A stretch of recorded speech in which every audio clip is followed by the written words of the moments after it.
হুম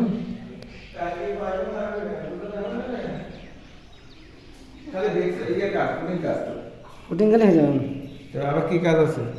আর এক ব্যস্ত যাওয়ার সময় এটা লাগিতে চাইলে দেখেছি এটা ভিডিও করে আর এক জায়গায় মার্কেট করবে, আমি জানি তো। মার্কেট করবে। হ্যাঁ আমি জানি তো, আমার এরকম কত